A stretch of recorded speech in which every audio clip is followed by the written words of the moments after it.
Hörmətli toplantı iştirakçıları, bugün biz sizinle Azərbaycan Respublikası milli qəhrəmanı, məktəbimizin adını daşıyan milli qəhrəman Nadir Arışoğlu Əliyevin həyatına həsr olunmuş Vətən Sevgisi adlı sənədli filmin təqdimatına biz sizinlə toplaşmışıq. İcazənizlə tədbirimizi açıq elan edelim.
İcazənizlə Nadir Arışoğlu Əliyevin timsalında bütün şəhidlərimizin xatirəsini bir dəqiqəlik sükutla yad edir.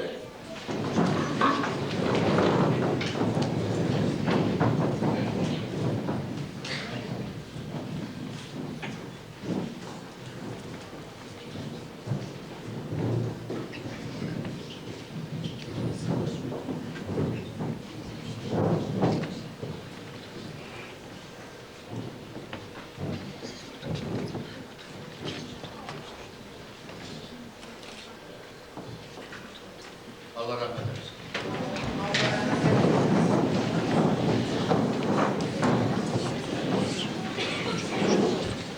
Hörmətli toplantı iştirakçıları, icazənizlə tədbirimizdə bugün iştirak edən qonaqları mən sizə təqdim edim.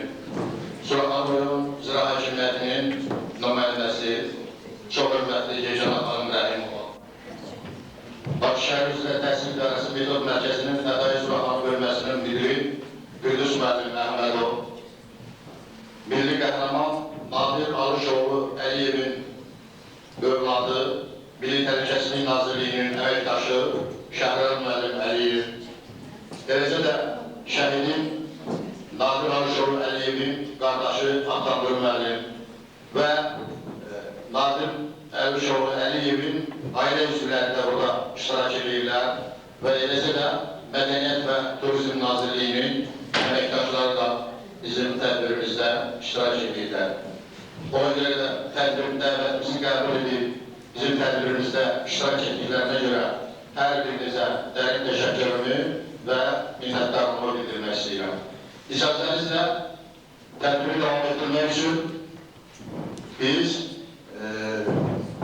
şagirdlərimizə söz verək, sonra isə tədbirimiz davam etsin.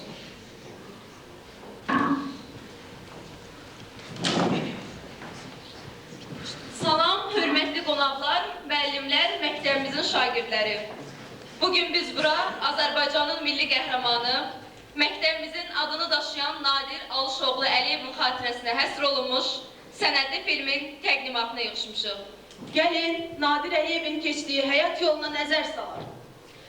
Nadir Əliyev 1962-ci il iyul ayının 30-da Azərbaycan Respublikasının Ağdam rayonunun Əlağalı kəndindən anadan olmuşdur. 1977-ci ildə ailəsinin Bakı şəhərinə köçməsi ilə əlaqədar olaraq təhsilini Bakı Politexnik Texnikumunda davam etdirmiş və 1981-ci ildə oranı əla qiymətlərlə bitirərək texnik fotoqraf ixtisası almışdır. 1983-cü ildə hərbi xidmətdə olmuş, 1991-ci ildə Moskva Ali Hərbi Məktəbini və 1993-cü ildə isə Bakı Dövlət Universitetinin Hüquq Fakültəsini bitirmişdir. Şuşa, Ağdam, Ağdərə rayonları milli təhlükəsizlik şöbələrində işləmişdir. Vətənimizdə müharibə başlayanda Nadir Əliyev də döyüş bölgələrinə getmiş, Ağdərə və Ağdam ətrafında döyüşlərdə qəhrəmanlıq göstərmişdir. 1993-cü il iyul ayının 22-sində Nadir Əliyev Ağdamın Qiyaslı kəndi uğrunda gedən qeyri-bərabər döyüşdə qəhrəmancasına həlak olmuşdur. Ölümündən sonra ona Azərbaycanın milli qəhrəman adı verilmişdir. Biz inanırıq ki, xalqımızın qeyrətli oğlunu unutmayan, hər bir şəxsin yaddaşında Nadir Əliyev xatirəsi dərin iz buraxacaqdır. Bu məktəbdə oxuyan şagirdlər onun qəhrəmanlığından nümunə götürəcək, hərbi hissələrdə qulluq edən əskərlərimiz işçilikləri anda sadiq qalacaqlar. Gəlin indi milli qəhrəman Nadir Əliyev haqqında çəkilmiş sənədli filmin təqdimatına başlayaq.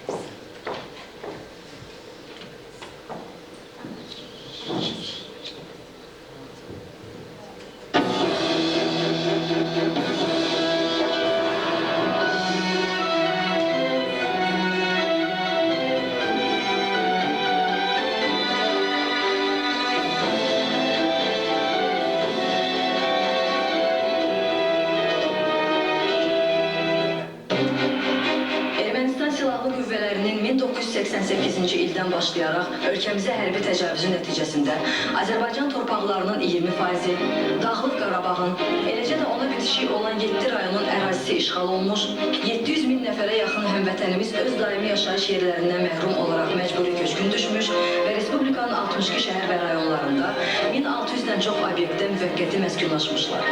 Ermənistan Silahlı Qüvvələrinin təcavüzü nəticəsində 20 min Azərbaycanlı həlak olmuş, 100 min nəfər yaralanmış, 50 min nəfər müxtəlif dərəcəli xəsarət alaraq əlil olmuşdur. Bunların 30%-dən çoxunu uşaqlar təşkil edir.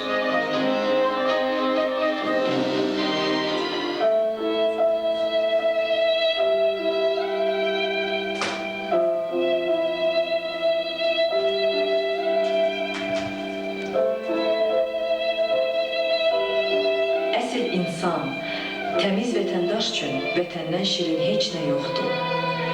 Ona görə ki, vətən sevgisi, ata, ana sevgisi qədər təbii və əzəlidir. Vətən onda vətəndir ki, onun qara daşı olmaq istəyən vətəndaşı var. Bu vətən nə qədər haqsız savaşlara meydan olub. Amma bu torpağın igid, cömert, qeyrətli oğulları, tökülən qanları, qurban etdikləri canları bahasına qoruyub saxlaya biliblər bu vətəni.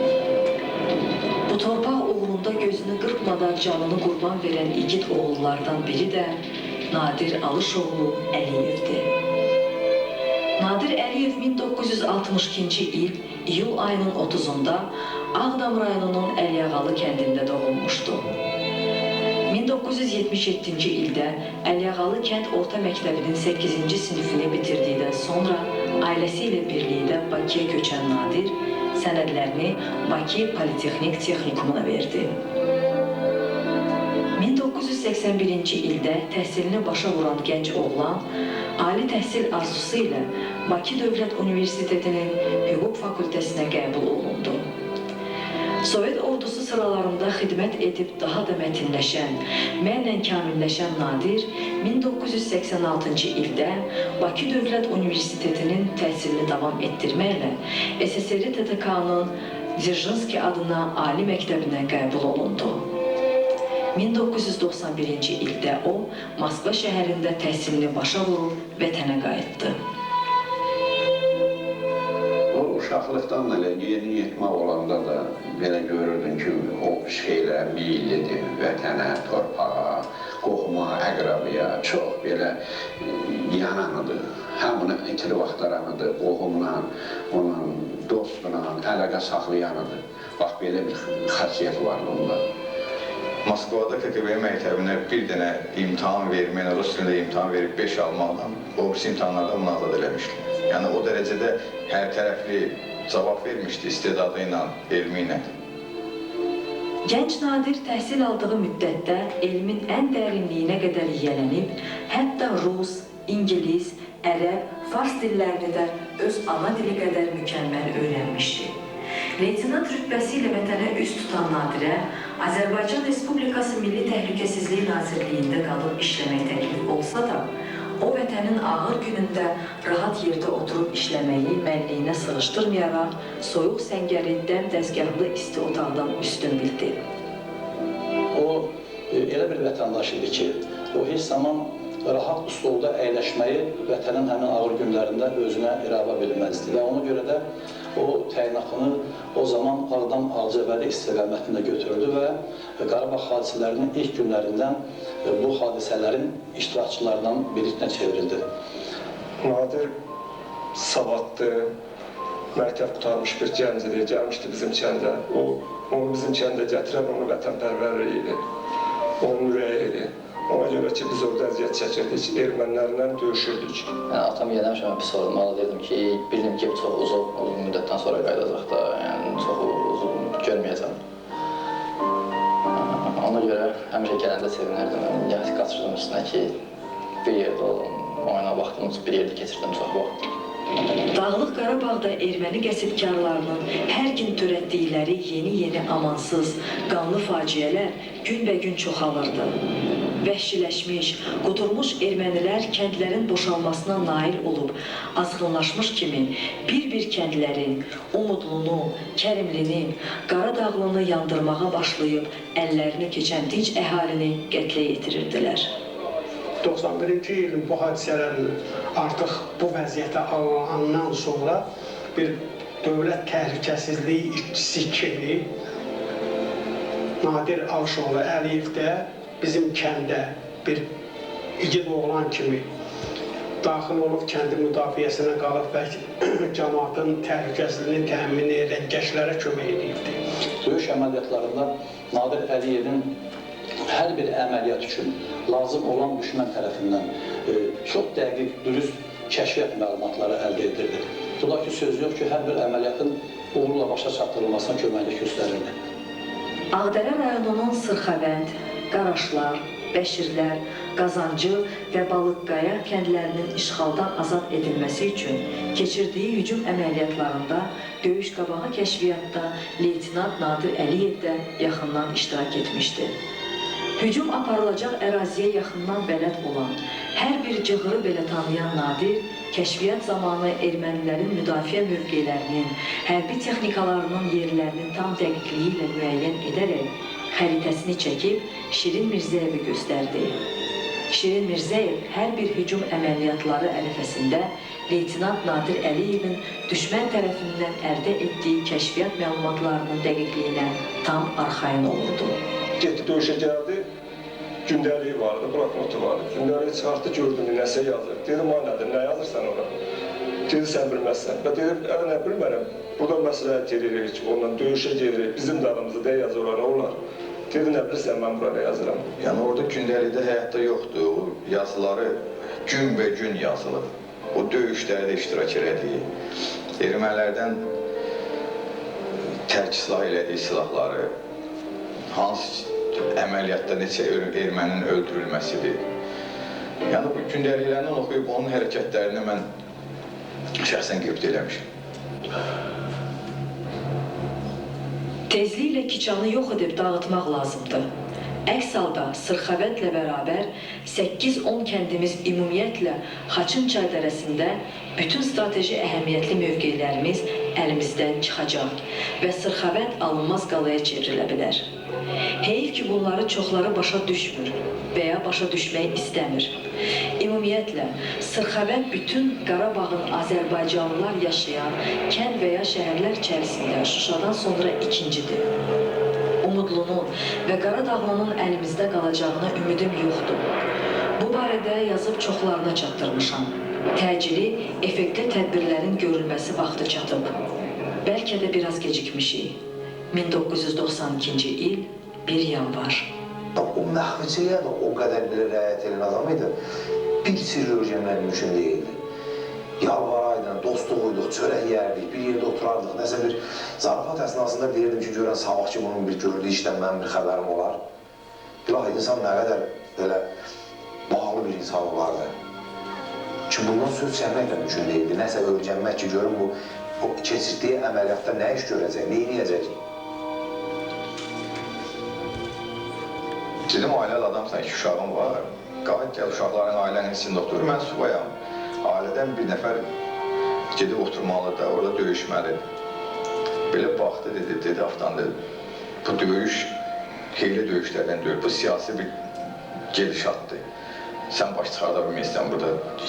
Kənd güllə boran edirdilər və bu güllə boranda hər bir postda həmişə Nadir yanımızda olurdu. Həmişə öz o dəyərli söhbətləri ilə, dəyəri göstərişləri ilə kəndin cavanlarını ruhlandırır, onları təslim olmamağa və torpağını, vətənini sevməyə çağırırdı. O, elə bir igid idi. Mən zaten vurmaz, həmişə əsəbləşəndə mən küncə qoyurdum. Ən sənin nə qədər əsəbləşdirsən də həmişə küncə qoyurdu. Çox əsəbləşsən də əllərimi qaldırdım divara, ya bir ayağımı qaldırdım elə.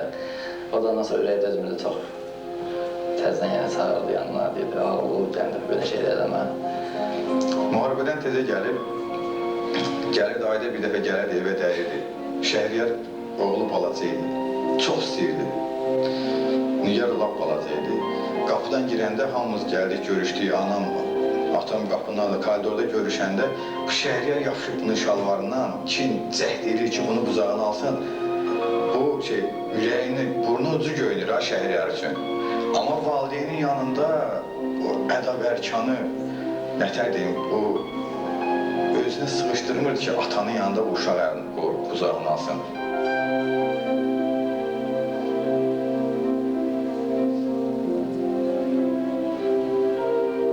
Ağladı, görüşdülərdi, babam deyir ki, əlimi bellədim ki, yəni ki, hədələdim də, nə əzirsən burada, niyə çıxıb gəlmirsən? Çünki Bakıda onu çox istəyirdilər ki, gəlsin Bakıda işləsin. Deyir, babam deyir, dolğusundu, belə dedi ki, papa, görürsən oranı. Orada mənim babamın, nənəmin qəbirləri yerləşir. Mən onları nətər qoyum buradayım, mənim nəyək altına çıxım gedim deyir. Müharibənin qızğın çağında Ağdamdan Kəlbəcərə, Ağdamdan Laçına, Dağlıq Qarabağın içindən gedib gəlirdi.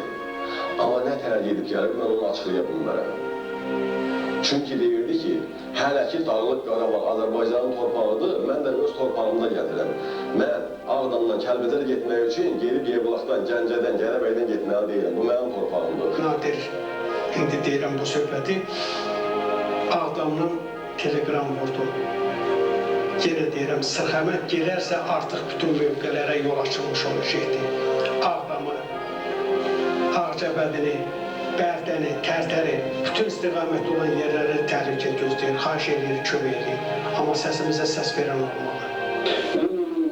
Şəhətlərin o qədər mənə meyilməndir ki, bunun haqqında çox söz deyə bilmirəm. Bu ata haqqında, ana haqqında, onun münasibəti, bütün hər bir cəhətə onun çox yaxşı münasibətləri vardır.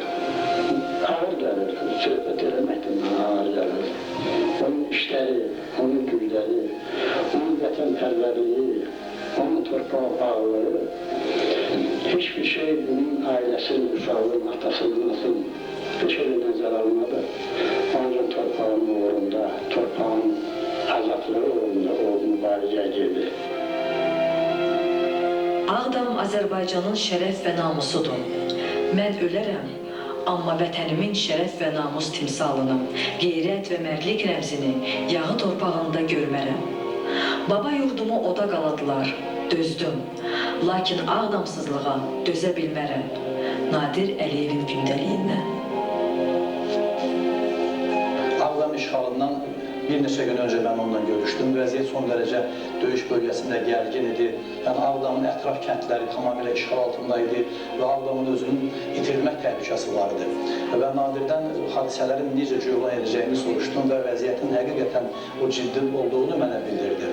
Və mənə son sözü bu oldu. Biz həmən gün vidalaşanda dedi ki, ermənilər mənim meyidimin üstündən adlayıb Ağdama kəsə bilərlər. Həmişə gələndə yadıma gəlir, evə gələndə dostları yığışırlar, gəlişini qeyd eləmək üçün. Axırıncı dəfə dostlarıyla danışmışdılar ki, albümü keçirəsiyirlər. Gedib qayıdandan sonra görün, neçə gün işi var idi. Getdi. İyul ayının 22-si idi. Axşam evə yığışanda xəbər gəldi, çatdı ki, biz Nadir yaralanırdı. O artıq kütəvə yaralanmışdı.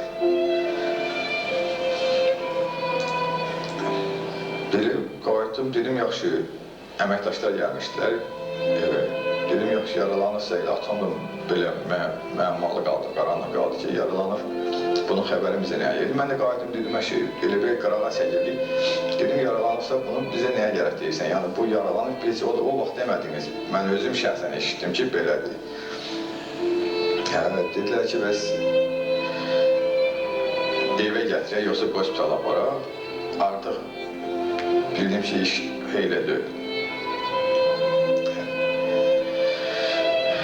22-si gecə vaxtı cəsədini gətirirlər, 23-cü şəhiddə xiyabanda dəfn olundu. İstəyirdim mən onu qoruyam, ancaq bayaq dedim, Allah qoruya bilmədiyini mən qoruya bilmərəm. İstəyirdim yanımda olan ki, ona bir şey olmasın. O qədər onu çox istəyirdim. Elə bir böyük qardaş kimi, dost kimi elə bilirdim. Əfsuslar olsun ki, qoruya bilmədim. Onu tapanda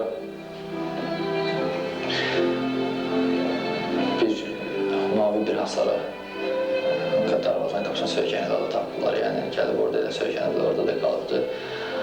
Tapanda özünə təbəssüm olubdu.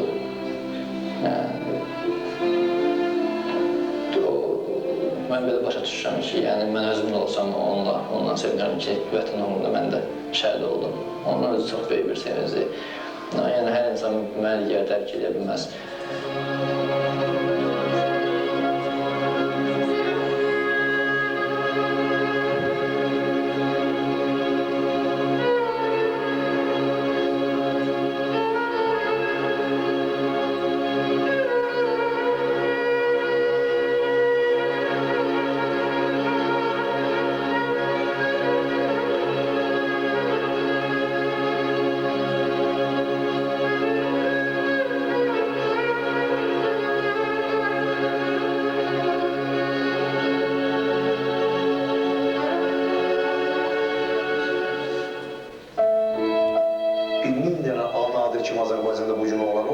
Nəinki Qarabağ torpağının, Şah-İsmail Xətai devrində bu günə qədər işğal olmuş İraqdan Dərbənd Dəmir qapıya qədər torpaqlarımızı azad edə bilərik. 1000 dənə o xasiyyətli insan olsa. Bir yandan onun əslində ki, onda olan o xoşbəxtlikdir ki, o torpağının bu dəqiqə o düşməndə olduğunu görməli. Bilirsən ata, hər dəfə sənin yanına gələndə içimdə olan qəhrəmanlıq eşqi, vətən sevgisi daha da alovlanır. Sən son damla qanına qədər vuruşmusan. Mən də sənə söz verirəm. Sənə layiqli övlad olacağam. Yeri gəlsə, bu torpaq üçün canımı qurban verəcəyəm. Gündəliyim məndədir. Sənin yazdığın bu misralarla vətənə bağlanmışam. Elə insanlar var ki, vətənin dar günündə öz elini, obasını qoyub gedirlər. Amma mənə elə gəlir ki, torpağımı dar günündə qoyub getsəm, onun havası, suyu, çörəyi mənə haram olar. Mən də sənin yazdığın bu misralar kimi vətənin dar günündə yanında olacağam. Söz verirəm.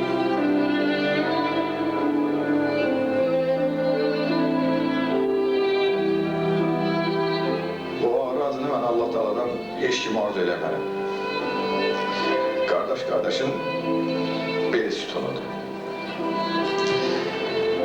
Mən həmişə bütün Azərbaycan oğlanlarına məhrur durmağı, bel sütununu düz saxlamağı arzu edirəm.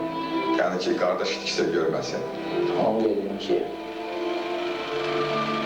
yəni anam da çox bizə analıqla nəsihət deməkdir. Həm ata olub, həm ana olubdur.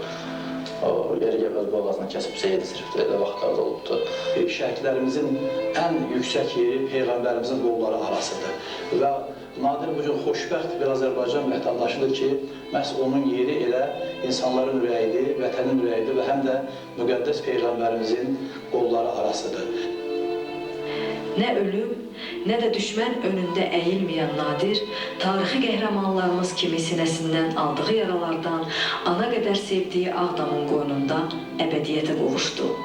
İgid övladının şəhidliyi ilə Ağdamın şəhidliyinin arasında gün də düşmədi. 1993-cü il iyul ayının 23-ü Ağdam işğal olundu.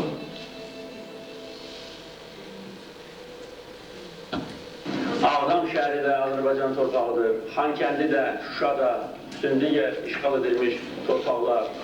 Ağdam şəhərini erməni quldurları, vəhşiləri yerlə yeksan edirlər. Burada açıq aydın Ağdam şəhərinin qalıqları görsənir. 2 binadan başqa bütün binalar dağılır. Biz Ağdam şəhərini bərpa edəcəyik. Biz bütün işğal edilmiş, dağılmış şəhərləri bərpa edəcəyik. Biz o torpaqlara qayıdacağıq. Bu fikirlə biz yaşayırıq və yaşayacağıq.